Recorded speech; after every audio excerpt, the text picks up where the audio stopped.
Who wants to lose weight? And I'm seeing a lot of hands go up. At least I'm visualizing a lot of hands going up. Now, what if you can do it quickly and easily with just a weekly shot? In case you've been living under a rock, then you've likely seen the incredible shrinking celebs donning the cover of your favorite magazine or splattered across social media. What's their big secret? Injections, Wegovy, or Mounjaro? These peptides are being boasted as skinny shots and are showing up everywhere these days. Heck, Lisa and I just saw them at a small local spa and they were handing them out like candy. The obsession to reduce one's waistline is real. But are there any downsides to these skinny shots? Or are there actually health benefits when it comes to peptides? Our guest today, Dr. Suzanne Faree, is going to shed light on all of your burning questions, including the difference between peptides and pharmaceuticals, their safety, and more. Dr. Suzanne J. Faree specializes in performance and longevity medicine and is a leading expert in peptide therapy. Dr. Faree promotes a healthy well-being through nutrition, exercise, and an industry-leading expertise in the cellular efficiency of the human body. She is the founder of Vine Medical Associates and the Cellular Medicine Institute. Double board certified, Dr. Faree's thriving practice treats executives and athletes from around the world and patients with chronic and unusual diseases. Practicing cellular, longevity, and performance medicine, she has special interests and expertise in bioidentical hormone therapy, metabolic medicine, neurodegenerative disease, and human performance optimization. She also has earned advanced certification in endocrinology and peptide therapy, which brings us to today's show. Yes, Dr. Faree is an award-winning teacher of medical students and physicians. Welcome to the show, Dr. Faree. Yes. Woo-hoo. Thank you so much. It's so nice to meet you both. It's so nice to meet you too. We are so excited to have you. As we talked about at the top, this is a hot topic.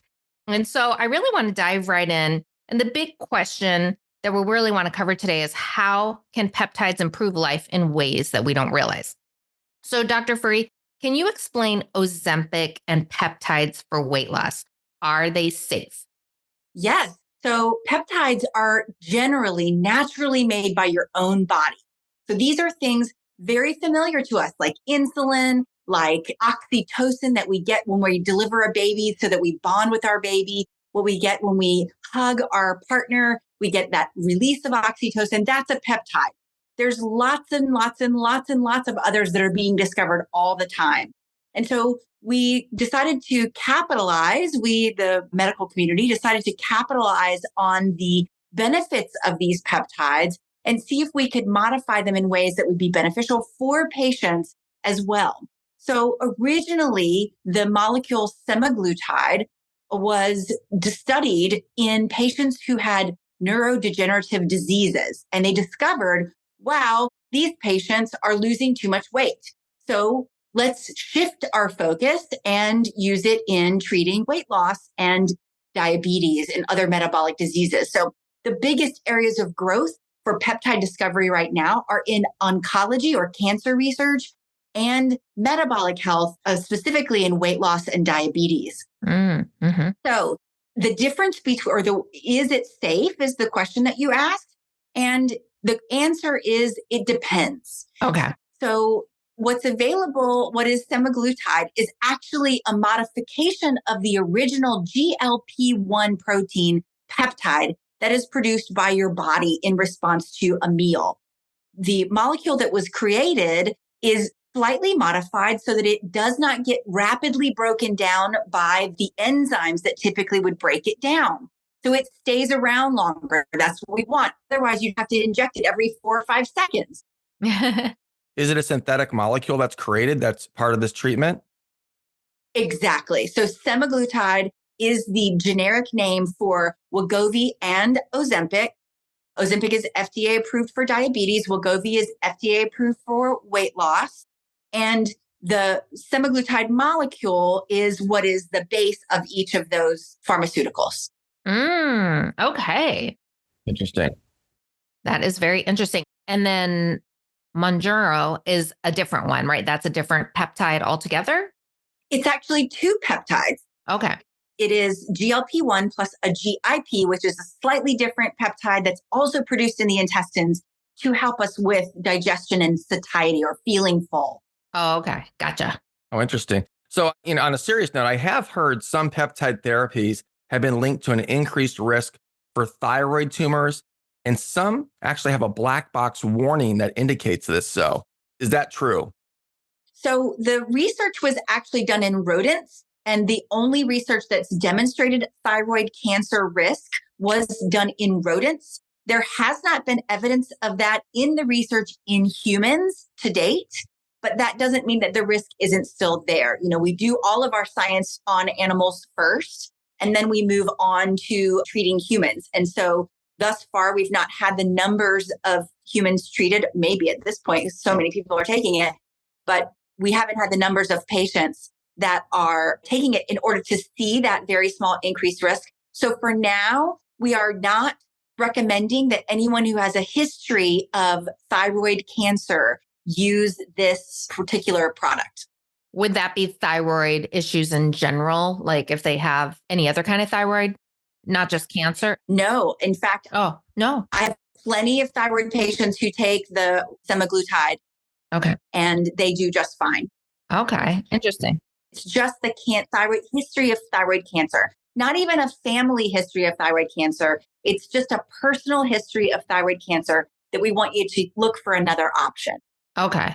So we have a family member, we'll keep their name private for privacy, who has type 2 diabetes, who took Monjuro. Am I saying that right? Monjuro. Yes. But had severe gut reaction, like really bad stomach pain, and obviously needs it for weight loss as well.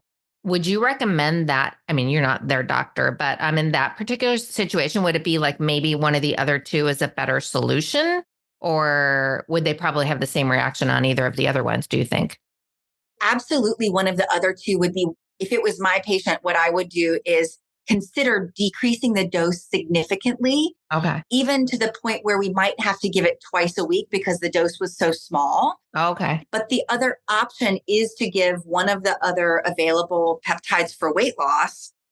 And liraglutide is one. The brand name for that is Saxenda is the weight loss name for that, for liraglutide. So there are lots of other options that are available. And you could switch to a different class, or you could lower the dose significantly.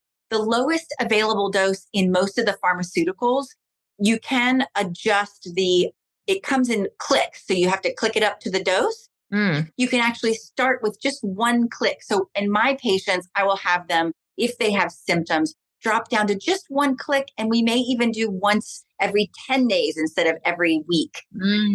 Okay. Just at the very beginning to get them used to it. Right. That makes sense. What do you think about this craze that's going on in Hollywood with everybody, taking Ozempic just to lose weight? Do you think there's a danger with people that really don't need to lose weight? They're just doing it to get like super skinny? Because we're obviously seeing that with a lot of celebrities right now. Right. So the big concern with people taking it that don't need to take it is the risk of catabolism or loss of muscle mass. Oh. So that's where we focus in our practice when we're treating patients for weight loss. We are very focused on making sure that they're doing some sort of resistance exercise at the same time. Okay. And they're doing a high protein diet. So we've increased their dietary protein.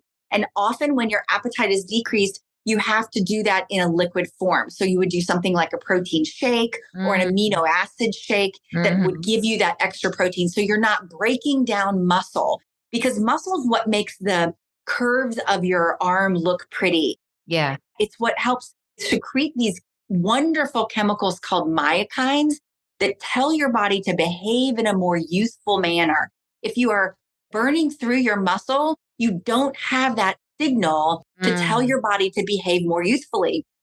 And so now the body begins to age more rapidly because it's not getting that signal. Oh. So super important that you're maintaining your protein intake Yeah. while you're taking these kind of medicines. and that you are doing resistance exercise. And we have a whole program at our office to focus on this. We're monitoring their muscle mass, we're monitoring their fat loss. So as long as they're just losing fat, we'll continue them. Okay. But if they start to lose muscle, we're going to take them off, retrain them on the way to maintain muscle mass, and then go back later should they still need help.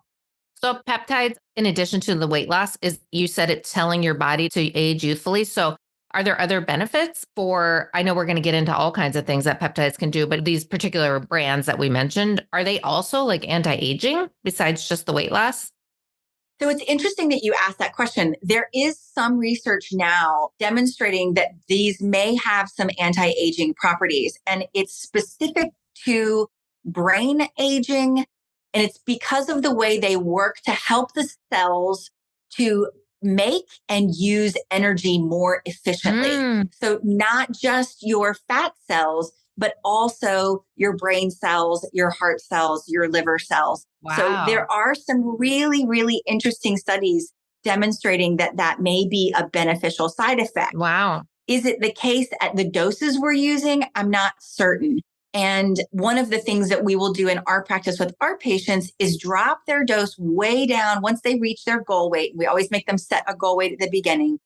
Once they reach their goal weight, then we drop them down to the baseline level. And let's say they have a family history of dementia. Because of its benefits in patients who had dementia at the very beginning, or at least in rodents who had dementia at the very beginning, we use this in that sort of situation. So we will, if they have a family history of dementia, drop their dose way, way, way down and have them persist at a super low dose, not a weight loss dose, keeping an eye on their weight so that they're not continuing to lose weight in addition. Right. Wow. Now, have peptides been around forever, this use of it? Because it feels like we just heard about this within the last couple of years, maybe year, the pharmaceutical versions. Has this been around or is this new? So fascinating to me is the daily injectable has been around a long time, and the pharmaceutical companies believed that patients would not take the daily injections. And so when they came out with the weekly injections of the semaglutide, that's when we saw the huge uptick in patients taking this for weight loss. Wow. It's exciting. It's an exciting new field. Now, how do they combat fatigue? A lot of people listening suffer with fatigue. It's such an issue right now in today's modern day world. So I actually would not think that these particular peptides would benefit fatigue. In fact, fatigue is one of the side effects that a lot of people experience when they first start using these peptides. Is they'll experience not only the intestinal symptoms, but also some fatigue, much like you might experience were you to go on a keto diet, that sort of keto fatigue that you get in the first couple of weeks. But there are lots and lots of peptides. In fact, peptides were originally discovered in the 1920s, started with some other intestinal peptides, one called secretin. One of the first ones was oxytocin. So you're probably familiar with oxytocin as the love hormone. Yeah. That people secrete, women, when they're having babies, they secrete it to help with bonding. Also, when you kiss or hug your husband or your baby, you have a little bit more oxytocin release. And so that was one of the first peptides ever. Other famous peptides that we don't know are peptides are losartan, which is a blood pressure medicine, and bacitracin, which is a topical antibiotic. Oh, wow. And there's lots of others. There's a whole new class of medicines for migraine that are really wonderful at treating migraine with very few side effects. Yes. And so there's lots of different things we can do right now with peptides. The ones for fatigue would be depending on what the reason for the fatigue is. So we have to, of course, research that first, do a bunch of labs, work on lifestyle kinds of things first. And then we can work on your mitochondria. So often fatigue is related to mitochondria, especially if we're talking about post-viral syndrome, mitochondrial disease, which is what we know people get when they get that sort of brain fog and fatigue. Often this is because your mitochondria have been affected by the virus itself and by the immune system storm that happens in response to the virus. Okay. So restoring mitochondrial function, if you remember from 8th grade biology, learning about the little power generators in your cells, those mitochondria need to be refreshed at some point often. And so there are peptides we can use to help with that too. Wow, that's fascinating. Well, you had discussed peptides for spring break. Can you elaborate on tanning, hangovers, and libido boosters? Ron's ready to go. Right, right. It's spring and Ron is planning his trip. At least tell me about tanning. I think I need some help there. Thank you. So I have very, very pale skin. And this has been such a breakthrough for me to be able to actually go to the beach and stay on the beach without having to reapply sunscreen every 30 minutes, which is what I used to have to do. Now I treat myself daily for 2 weeks up to the trip.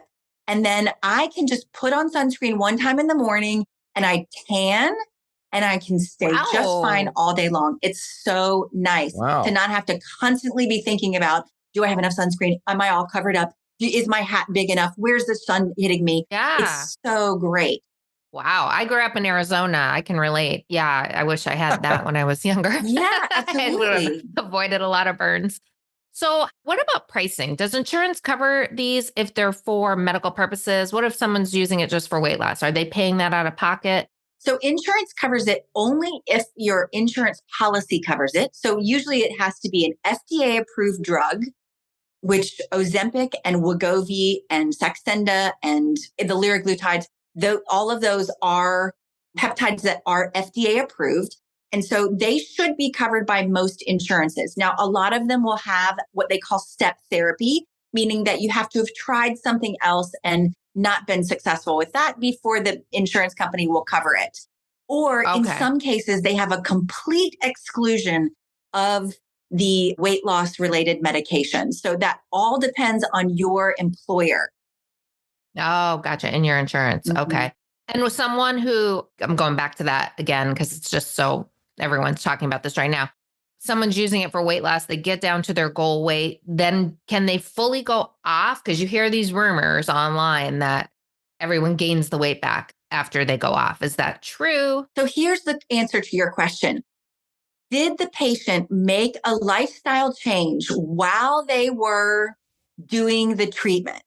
If the answer to that is no, and all they did was decrease how much terrible food they were eating, they'll still lose weight, but they're not going to be able to come off of it as easily as someone who made a lifestyle change, added in a resistance exercise, added in vegetables and fruits and lean meat, decrease their intake of alcohol and other fatty type foods. If you're making a macros change in how the portions of protein, carbohydrate, and fat that you take in your diet. Now all of our spring breakers have left the call. They've all left this podcast.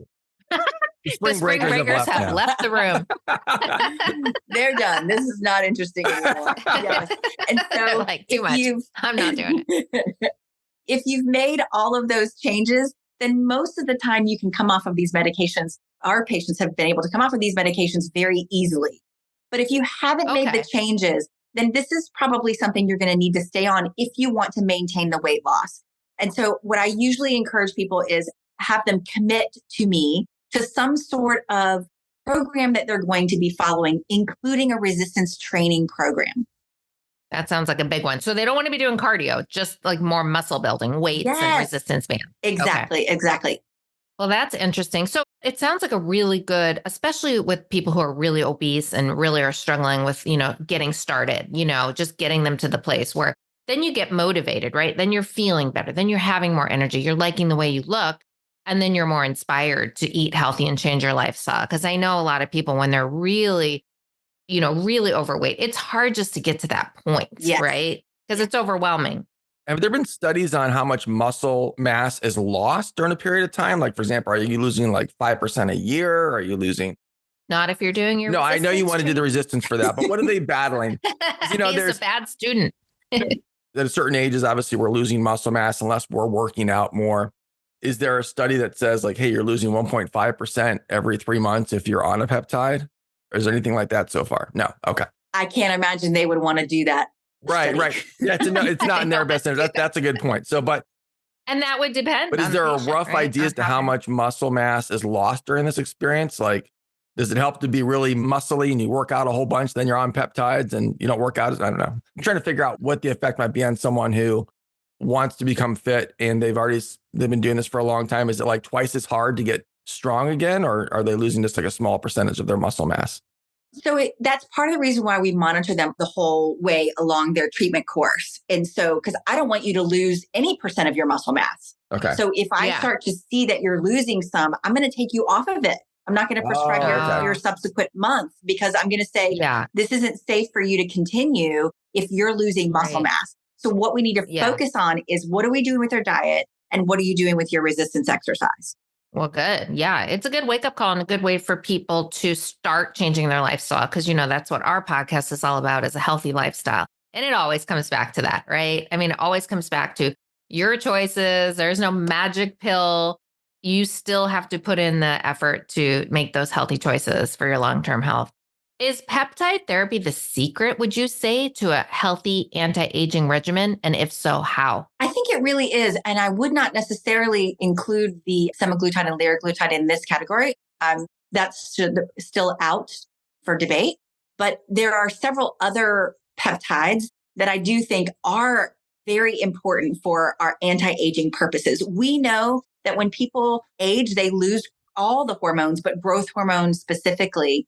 We know that a decrease in growth hormone is associated with death from all causes. So there was a study that was done with human men looking at what their growth hormone level was and how quickly they died, and to see if there was any correlation. And there was a fairly significant correlation between low growth hormone level and death from all causes. So heart attack, stroke, but also car wrecks. Oh, which was weird. Yeah. Wow. So the question is, why is that the case, and what can we do about it? And so we can certainly give growth hormone. That's an option, but we instead could give the peptide growth hormone releasing hormone, which will allow your body to produce its own growth hormone. So the growth hormone that you can get exogenously or by injection is one version of the 100 versions that your body makes. So if I can make your body make its own growth hormone again, or just trigger a little bit of extra growth hormone production, then you're getting that full panel, the full gamut of what your body needs for all the variants. Right. Wow. That's amazing. Wow. Dr. Free, what's the difference between peptides and pharmaceuticals? So peptides are the proteins that are made by your body. The FDA or pharmaceutical companies are not allowed to patent a natural substance. So it has to be slightly modified in order for them to patent it. Okay. So the peptides that our body produces, for example, GLP-1 is the natural peptide that's produced by your stomach. And then it's slightly modified to prevent it from being degraded by the enzymes. And that becomes liraglutide or semaglutide or all the other peptides that are available now. Oh, very good explanation. Are there natural remedies that replicate or do what peptides do? Yeah, like plant-based peptide. Is that a thing? There are definitely plant peptides. And so you could get your amino acids from a plant source, but you would have to specifically source them from a plant source. So you would need to find someone who made them from a plant source. Okay. Interesting. And at this time, you don't know of a particular manufacturer that does that, right? I don't. Okay. Okay, someone listening, start this big business. Right.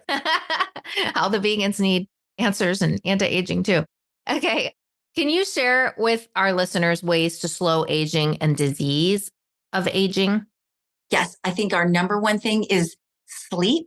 And our number two thing is stress. So I'm sure on this podcast, it's been tons of information about those two subjects. Those are probably number one and number two. And I think over 40, you're hearing I'm being a broken record now. We all need to be doing more resistance exercise over the age of 40, decreasing our cardio so much and increasing our resistance training, because those myokines produced by exercising muscle are so critical to youthfulness. Dr. Faree, give us a teaser as to what is this routine in general for the regular person? What are some things that you suggest they do for resistance? So I love a bar class. I love doing body weight exercises, even something simple. So I have several patients who travel. And so I'll have them, when they're in their hotel room, they need no equipment. They do 100 sit-ups, 100 push-ups, 100 dips on a chair, working the backs of the arms. Right. That's great for triceps. Yeah. You got it. And 100 lunges and 100 squats. Wow. This person does not have a business meeting to get to. Right. They This actually traveler do- is staying all day in their room. Okay, so now they're not sleeping because they're working out all day. I'm joking. That's a pretty turbo exercise. Wait, is that every day? Yes. That's in their hotel. That's just when they're traveling. And you can do all of those exercises in 15 minutes. Really? 15 minutes?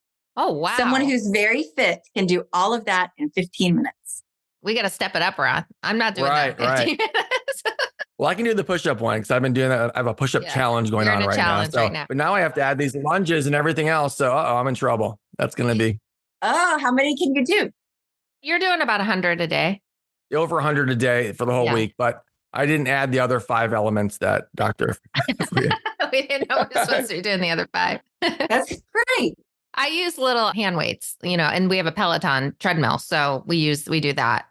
But now you're making me think like we're over 40. Gasp.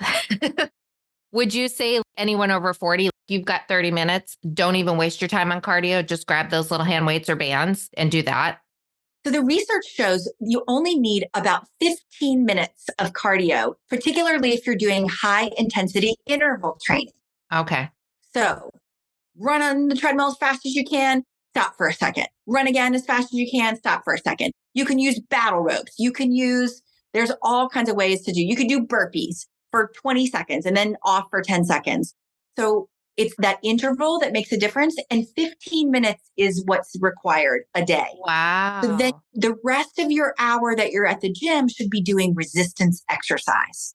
Okay. That is so powerful. I mean, this is like, gosh, it was always about cardio, right? It was cardio, cardio, cardio. And now the pendulum has just swung. And because I'm seeing all these ads on Instagram about this, like, I'll show you how to get rock hard abs with 8 minutes a day. And you're like, okay, what? Is that even possible? So that is really interesting. Yeah. Thanks for sharing. Mm-hmm. Is it possible to target the root of anxiety and depression with peptides? So that's very interesting. Absolutely. What we're trying to do is figure out why the patient has the depression and anxiety in the first place. There's lots of things we can do to treat that. There are a few peptides that specifically work on depression and anxiety. There are several that were available. One is called PE2228. They all have chemical names because most of the research, they have not been adopted by a pharmaceutical company. So they have a numbers and letters name. But there's lots of them that are available that can treat depression and anxiety. In fact, they can work fairly quickly as well to improve depression and anxiety. There are several that have come out recently. The FDA has come out against a lot of the pharmaceuticals, against the peptides recently, trying to keep them out of the compounding pharmacies. And we believe that this is related to, there's lots of conjecture about why this has happened. There have been no reports of adverse effects, serious adverse effects using these peptides, but they are, and this is not including Wegovy and Ozempic, of course, because they are FDA approved. But the other peptides that are available, many of them have been moved to category 2 as far as the FDA is concerned. So they cannot be compounded by compounding pharmacies. This does not prevent them from being picked up by pharmaceutical companies and studied and transformed into a pharmaceutical. So we're hoping that that may be what's happening. And we're also excited about some new peptides that are on the horizon as a result of these others not being currently available. Oh, wow. So what would connotate something having to go to a compounding pharmacy? Can you kind of explain that? Like, what is the difference?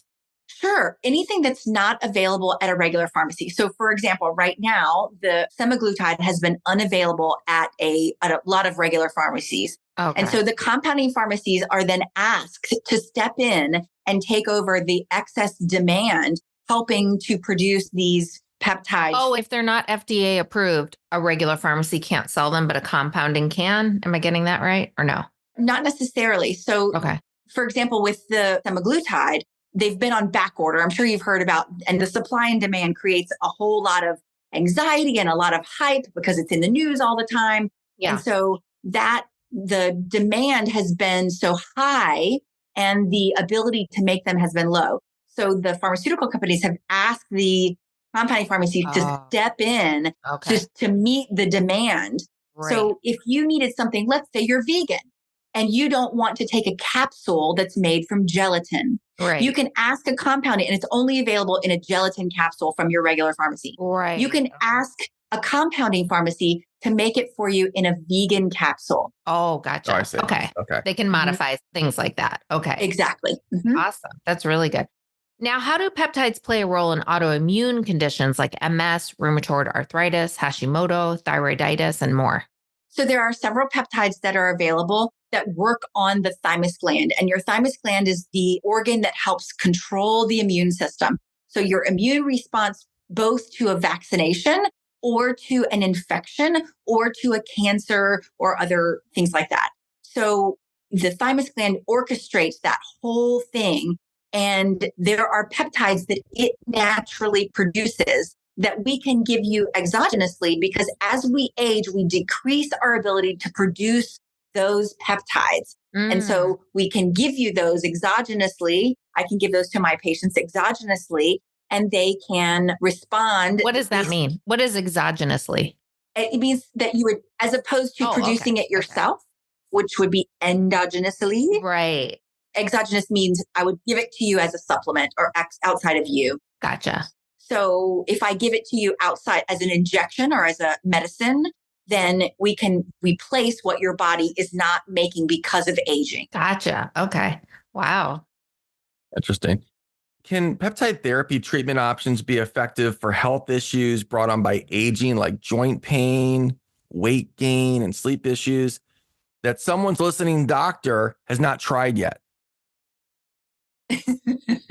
There are things that we can certainly do for sleep. There are peptides we can use for sleep. Our joke around the office is there's a peptide for that. We almost always sounds say, like it. oh my gosh, there's a peptide for that. There's a peptide for everything. Because your body's natural goal is to actually do all those things on its own. And so if we can just discover what the body's natural peptide would be that would help you with that process, and we can give that to you when you're depleted of it. Certainly genetics plays a part, and genetic variants where you're making less of that, but also aging plays a part where you might be making less of that peptide. So if we can replace that with a medicine that is that peptide, then we should be able to see reversal of that problem with sleep or the problem with weight gain, as you're suggesting.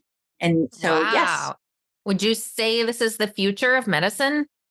I think it's one of the big horizons for medicine for sure. And many of these peptides are being created in the metabolic medicine and the oncology medicine arenas. Oh, okay. So this could be really breakthrough for cancer. What can someone expect to pay on a weekly basis, not to put you on the spot? Let's say their insurance does not cover this as a weight loss solution for themselves. Someone out of pocket for a month, say I said a week earlier, but say a month, what would they probably spend just to get started?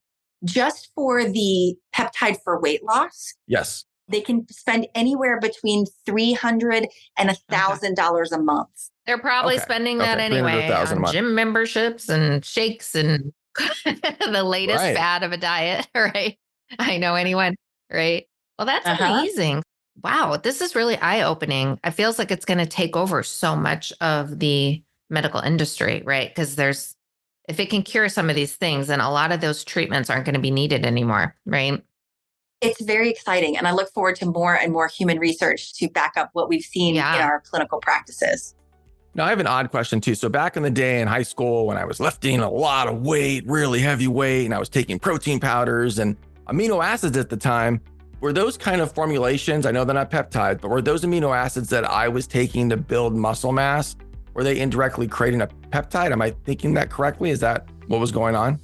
Absolutely. A+. Okay. Dr. Fourie, thank you so much for being with us today. Friends, you can learn more about Dr. Fourie's incredible services at vinemedical.com. Oh, and guys, don't forget to check out Dr. Fourie's new book that just came out, Counterclockwise, Using Peptides to Renew, Rejuvenate, and Rediscover. She created this guide on the use of peptides to alter your aging trajectory and live your best life. We will put the link in the show notes. And thanks for being with us today, friends.